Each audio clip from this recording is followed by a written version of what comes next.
El recién designado arzobispo de La Habana, Juan de la Caridad García, se suma a los aplausos de aquellos que han respaldado los 35 años de trabajo de su antecesor, el cardenal Jaime Ortega, un trabajo religioso realizado en una sociedad asignada por el comunismo que ha compaginado su quehacer pastoral en la iglesia cubana con su incidencia en el ámbito sociopolítico en la isla. Claro, no siempre todo es perfecto, podemos, bueno, aspirar a un poco más o algo distinto, pero de todas maneras yo creo que el saldo es muy positivo. Entre los reconocimientos que quedarán guardados en la memoria de muchos cubanos está el papel jugado por Jaime Ortega en la mediación ante el gobierno de Raúl Castro en el año 2010, que propició el proceso de excarcelación de presos políticos de la primavera del 2003. También cuenta en su bagaje el haber coordinado la visita de 3 papas a Cuba en menos de 20 años, así como el importante papel que jugó en los contactos que dieron paso al deshielo entre Cuba con Estados Unidos. No cabe duda que ha hecho un servicio importante a la Iglesia, según su personalidad, según la experiencia que durante todos estos años él ha ido acumulando. El cardenal Ortega fue el encargado de recibir en la Catedral de La Habana al presidente de Estados Unidos, Barack Obama, y a su familia el primer día de su histórica visita a la isla, en marzo pasado. Hizo la relación entre Cuba y los Estados Unidos, que son los más grandes. Esta la buscó él. La sustitución del arzobispo de La Habana es una noticia que se ha viralizado en las redes sociales. Muchas caricaturas recuerdan las críticas que algunos cubanos le han hecho por años a Jaime Ortega. En esta se le ve agradeciendo a sus patrones por autorizarlo para construir el primer seminario católico. En las redes también circula otra infografía en la que se ve la evolución del cardenal Ortega quitándose su investidura y bajo su ropaje eclesiástico termina vestido con traje militar. Continuamos en Prohibido Callarse y ahora, por supuesto, como ustedes vieron, abordamos el tema cubano. Después de que Jaime Ortega fuera una figura crítica, no solamente en el oficialismo en Cuba, sino también, digamos, en las huestes católicas, nos acompañan 2 amigos el día de hoy. Michael Aledo, historiador, miembro de Somos Más, gracias por estar con nosotros. Javier Martínez, también miembro de Somos Más y periodista. Y quiero comenzar por Michael, para que nos cuente un poco cómo ven ustedes, desde la organización de ustedes y desde la oposición en Cuba, la salida del cardenal Ortega. Bueno, la salida del cardenal Ortega, nosotros nunca, todo el que haya tenido estrategia diplomática, porque a Ortega se le ha criticado quizá que en momento ha sido poco radical, pero entre radicalidad y poco resultado a la hora del diálogo y quizá un poco más diplomacia y mejores resultados, nosotros creo que preferimos más el diálogo, más la diplomacia, si es en función de obtener resultados diferentes. El nuevo nombramiento habría que ver qué resultados trae, creo que es pronto para decirlo y no queremos dar un criterio sin conocer a fondo quizá el personaje. Lo que sí nos llama la atención incluso que es gracioso en el caso de Cuba que hasta los cardenales después que piden la liberación 5 años después le dan un plazo para dársela. Parece que tiene mucho que ver con el sistema. Es para guardar la consistencia. Javier, ¿cómo funciona ustedes cuando ven algo como esto? Las imágenes en las que se va quitando la sotana y va saliendo debajo el uniforme militar. ¿Ustedes vieron también desde la oposición esta relación?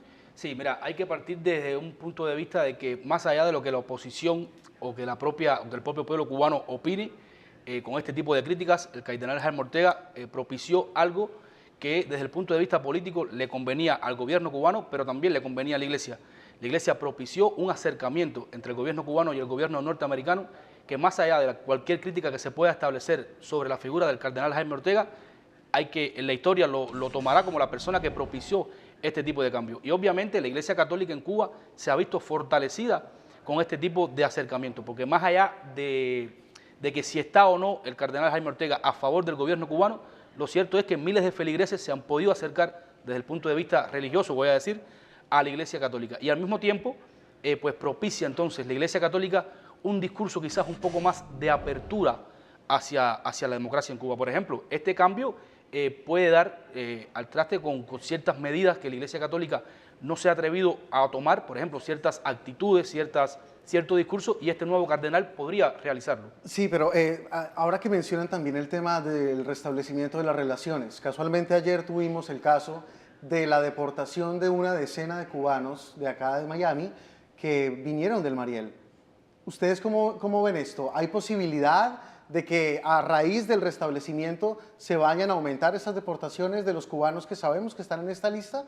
¿O simplemente es el ICE cumpliendo con su labor tradicional? Desde el punto de vista político, primero que todo tenemos que respetar el país donde estamos, que son los Estados Unidos. Las leyes norteamericanas el movimiento Somos Más, obviamente, la respeta, como mismo respeta en este momento, aunque no esté de acuerdo con ellos, las leyes cubanas. Los cubanos ¿No las rechazan ustedes abiertamente? No, por supuesto que no. El tema es que los cubanos que están siendo deportados hacia Cuba fueron porque incumplieron leyes del sistema judicial norteamericano. O sea, hacia Cuba no están siendo deportados ningún cubano por oponerse al régimen cubano. Al contrario, es por haber violado leyes establecidas dentro del sistema judicial norteamericano. En este caso específicamente, 3 de estas personas que fueron intervenidas en este crucero eran personas que estaban huyendo por fraude al Medicare. O sea, no tiene nada que ver ni la oposición en Cuba, ni Somos Más específicamente como movimiento político. Pero bueno, hay que hacer una diferencia. Hay unos que sí detuvieron, un grupo de personas que estaban con fraude al Medicare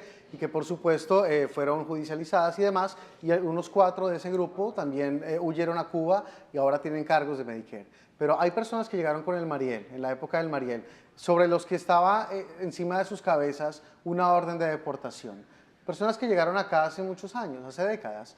¿Ellos también no debemos manifestarnos en contra de esas deportaciones? ¿O por el hecho de estar en la lista que está avalada por el régimen cubano, tenemos que también aplaudirlas?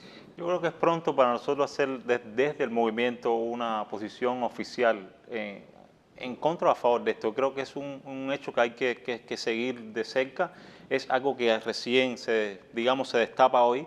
Y habría que ver quiénes son las personas, cuáles son las decisiones. Ahora, lo que todos tenemos que saber aquí, allá, aquí en Cuba, dentro de la oposición, en el exilio, etcétera, es que estas son cosas que van a dar al traste con las nuevas relaciones. Y el piso se va a empezar a mover por todos lados. Y hay que estar atentos. Y tenemos que entender todo que los tiempos están cambiando. Y con eso van a venir nuevas cosas. Bueno, pero volviendo, si me lo permite un segundo, Jaime Ortega, nosotros como movimiento no somos ni pro ni anti Jaime Ortega.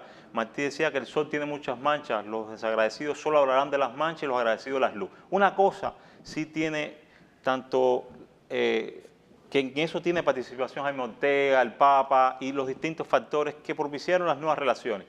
Y el ejemplo es simple, Obama habló en Cuba, en un teatro, dio un mensaje que se volvió trending topic dentro de la isla, y que está moviendo muchas cosas. Creo que poco después vimos que no se le puede quitar el mérito. Sí, no se le puede quitar. Y poco después vimos también el Congreso del Partido Comunista, en donde casualmente vimos también la siguiente declaración de parte de uno de los militares que ahí se encontraban al comparar, por supuesto, la actual situación en Cuba con la posibilidad de que tenían en los Estados Unidos y los que tenemos de presentar lo que es, digamos, unas primarias, unas elecciones abiertas, unas elecciones públicas en las que estamos todos participando.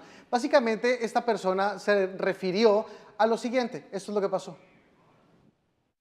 Pero hace unos días, por ejemplo, oía con mucho respeto al presidente Obama hablando en el Gran Teatro de La Habana de las elecciones, que no tenemos elecciones libres. Después hablaba con los compañeros nuestros y le decía, bueno, elecciones, ustedes se imaginan a Cuba metido en un proceso electoral como el de Estados Unidos, desde cualquier país, gastando miles de millones de dólares en bobería, en campaña, en debate, en todas esas tonterías que a veces uno ve por la televisión, y entonces ese sería el dinero que dejaríamos de invertir donde en la salud, en la comida del pueblo. Bueno, yo creo que eso es inaudito, pero hay que dominar estas cosas. A veces nos dicen que si reprimimos las campañas contra nosotros son muy cruentas, pero desgraciadamente muchas veces es la información que llega a mucha de nuestra gente. Por eso nosotros tenemos que defender nuestras verdades y salir a defenderlas todos los días en todos los escenarios. Javier, según la lógica de este señor, los más o menos $1.000 millones que nos estamos gastando en las primarias perfectamente podrían cubrir el hueco del Medicaid en los Estados Unidos. Mira, este tipo de personas, bueno, vamos a partir de un punto. La mayor parte de estas imágenes que nosotros podemos observar desde acá, el pueblo cubano no las puede ver. Primero que todo porque no fueron transmitidas por el sistema informativo de la televisión cubana. Producto de que este tipo de personas, al emitir este tipo de opinión, realmente lo que causa es risa. Es una falta de respeto al pueblo cubano, a cualquier persona inteligente que pueda percibir este tipo de opinión. En Cuba, más allá de que obviamente no hay ningún tipo de elecciones, los propios, por ejemplo, en el caso nuestro específicamente, Eliezer Ávila, el presidente de nuestro movimiento, ha pedido en reiteradas ocasiones y a todos los ámbitos que le permitan acercarse a los medios oficiales y solamente establecer un debate sin gastar ningún tipo de dinero y solamente para expresar nuestro punto de vista, a ver si el pueblo es verdad que desea o no que sean elecciones libres en Cuba. Pues ojalá las haya. Michael Aledo, Javier Martínez de Somos Más.